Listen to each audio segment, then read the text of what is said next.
Oh, I'm Richard Ray, and if you live anywhere near Corsicana, Texas, you actually know this next guest as the police chief of Corsicana, Robert Johnson, an old friend, but he's also the man behind Night Night, writing it and producing it. I think it's safe to say that most people in Corsicana know who you are. In fact, most people in that part of Texas know who you are. What's it like to put your work out there in front of the folks you serve and as police chief every day? I got to tell you, now it's great. When I first started doing it, Richard, it scared the heck out of me, to be honest with you. But yeah, I got to tell you, it's 25,000 people in Corsicana. We've met, let's face it. And that's what I love about this town. They've been so supportive to me. They have helped me a great deal, everything from locations or just to the mental support, to do both of these types of jobs. And so it's been a blast. And it must be fun just to use your hometown, Corsicana, as a backdrop for a feature film that, from what I've seen, is going to be terrific. It is, and besides, one of my favorite people plays the police chief in there in Night Night. Little spoiler there, Richard Ray, you're our police chief, and you nailed it. You look great. You carry the legacy wonderful, and thank you for that. But anytime I get a chance to leave anything in Corsicana and use the name Corsicana in any type of feature film, I jump on that because it's a chance for me to leave something, with our citizens that's been so supportive of me. And anytime I can leave money in their pockets, it means a lot to me instead of using, I don't get me wrong, I love our big chain stores. I love them. But anytime I can leave money with mom and pop stores, through catering, through hotels, through just the amount of stuff that we have to buy for a feature film, that means the world to me to do that. It means the world, for them, because I'd much rather give, some of these dollars to people who's trying to send their kids to band camp, cheer camp, things like that, than pay for some guy's fourth vacation home in Maui. What inspired you to write this story, this psychological thriller? It's got some dark moments, but it really is. Richard, it's really weird, and you've gotten to know me over the past probably 5 years, through the projects that we've done. And I think my first interview with you was 5 years ago on our second movie that we shot here. And, I've never really thought about it because I'm not a professional writer. This is something that hit me a few years ago. I sat down and I wrote my first feature, and I wrote it in like 48 hours. I turned right around and had an idea driving home one day. We were looking through the photo album from when I was a kid, and there I was with this little stuffed monkey that was kind of weird and kind of freaks you out. And from there, I just sat down, and I don't bullet point when I write. I just sit down and let it flow. I have no clue where I'm going with the story. And, I'm like 12 screenplays in now. And every one of them just works that way. And so I guess, I'm just lucky, and I got a great imagination. There's a lot of amazing things about Robert Johnson. I mean, the police chief that makes movies. But one of the amazing things I've seen is you can write a screenplay at the speed of light. You say you've only written 12 of them. Yeah, it's been fun, because every one of my screenplays that I've ever written, whether it's horror, and I do all of the genres. You've read a couple of them, I think. Maybe a horror one, maybe a science fiction one. It may be the psychological thriller. Of course, Night Night's my baby. That's my first one that we had actually produced. And, everybody in that is kind of a conglomerate of people that I know, through my 36 years of police work and 27 to 28 as a chief. I've ran across every one of these people, and some of the characters in there is a combination of people that I have dealt with, throughout my career. Every single person in that film. Matter of fact, Lawrence Fernando is me. He plays Detective Dan Putman in there. His mannerisms, the way he speaks, everything.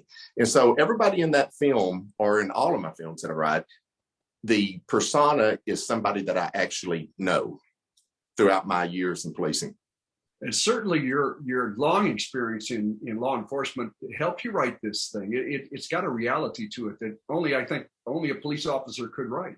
Yeah, and I think so. I do believe that. And, they say write about what you know. And that's what I try to do. Because like I said, I didn't know I could write. And I think there's probably millions of people that's in the same boat that just never tried it.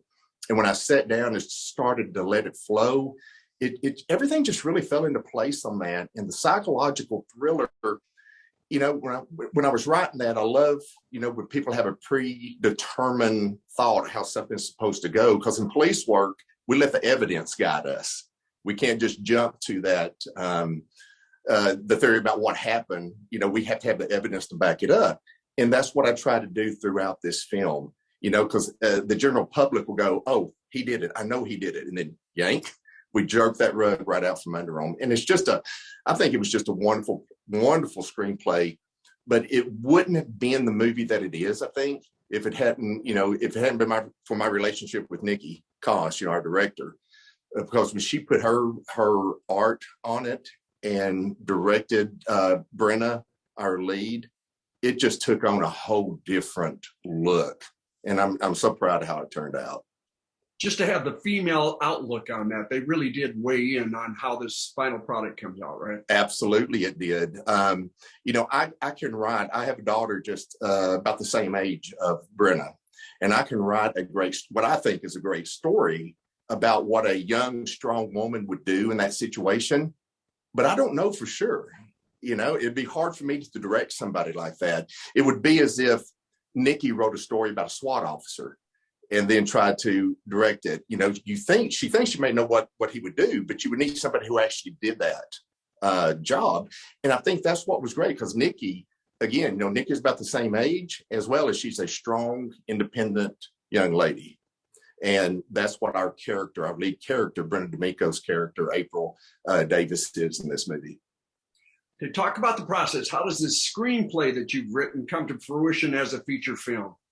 Kind of a winding road, wasn't it? I'm sorry, I couldn't hear you, Richard. Talk about the process of how the screenplay becomes a feature film, how your story comes to fruition. Well, I've known Niki since she was in her late teens. We met on a movie set 10 years ago, probably. And then our paths crossed again a couple of years later on another movie set. And then we were in California on another movie set. And, we got to be friends. And then she came to Corsicana and stayed with me and my family. We've kind of, we look at Miss Koss as I look at her as like my daughter. And she's great friends with my wife. And she's she's a little bit older than my children are. So they're all together. And she came down to shoot a short film in 2019 that I produced for her and assisted producing on it. And also acted in. And we were just sitting at the high school where we were shooting at that day. She said, "Hey, you got anything that you've been working on?" I said, "Yeah, I got several screenplays." She said, "Oh, I want to read it." And of course, that sweat just kind of, it's one thing when you let your family read it or your friends read it.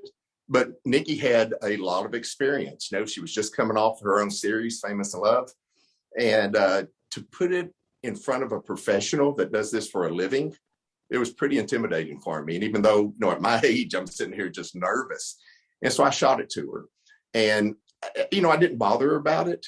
And because I get screenplays all the time, people say, "Hey, will you read this?" And yeah, whenever you find some time to do it.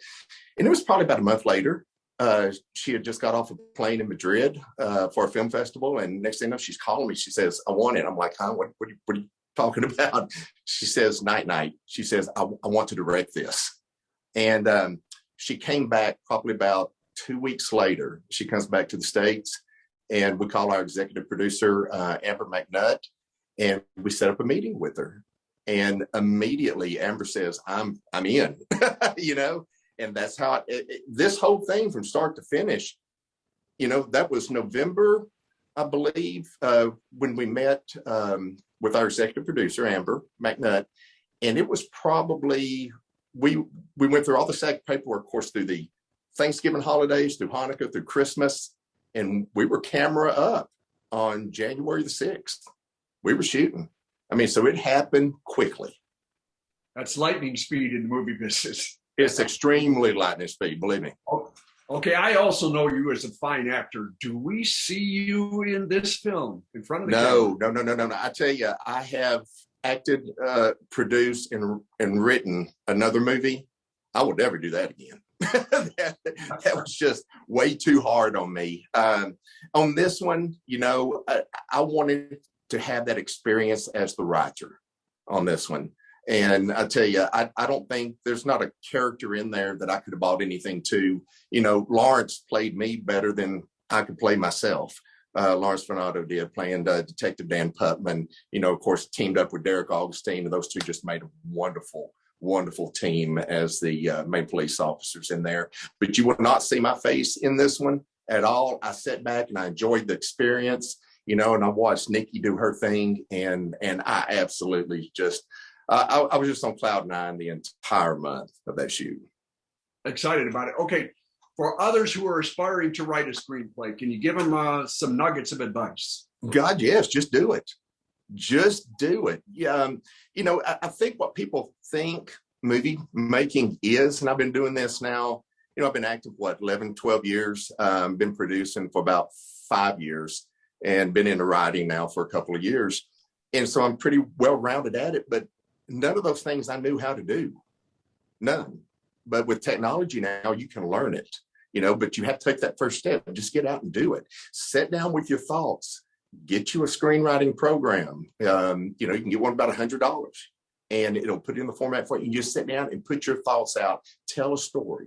That's all you have to do. Tell a story. Everything else will come to you as you move forward and you start working with other people and networking and reading and researching and seeing, what the proper way to tell that story is in film terms when it gets to an actor. Because remember, these things are going to be going to people that some people may have never invested in a movie before. Other people, it may be a team of people and they've been investing in movies for 40 years.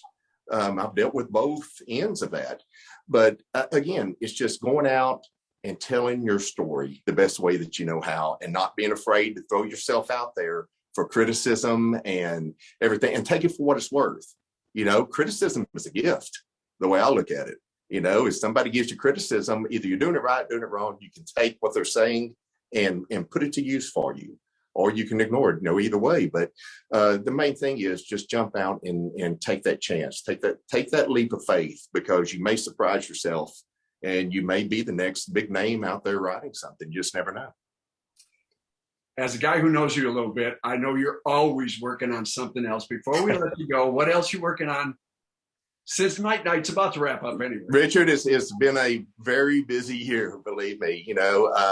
I produced Redstone with Neil McDonough at the same time, but it was a few months after we shot Night Night. And then we went straight into, I sat down and wrote a Western. And the Western is called Corsicana. And guys, we brought the band back together again. Executive producer Amber McNutt, who's also, she is a working producer, believe me. And we make a great team, and I love it. And we brought Ryan Delaney back, and Ryan was a producer on Night Night, and he was a producer on Corsicana as well. It's a Bass Reeves story, so it's a Western titled Corsicana, set in where our characters end up in Corsicana, but it's about Bass Reeves, and it's about the journey, it's about redemption, and it's directed and starring Isaiah Washington, of course, who I've been familiar with for many years through Grey's Anatomy and The 100. And I think it's a Western like you had never seen before. Everything from the color palette to the storyline. Stacey Dash comes, and she's part of the deal. Lou Temple, Noel G, Major Dodge, Billy Blair. I mean, some great names, a great story, great music, great colors, and I think everybody's really going to like this movie. I love the Bass Reeves story, and I'm really looking forward to that movie, Robert. Okay. If people want to follow what Robert Johnson, known in the business as Bobby J, is doing these days, what's the best way to follow you? Instagram, RJ1145.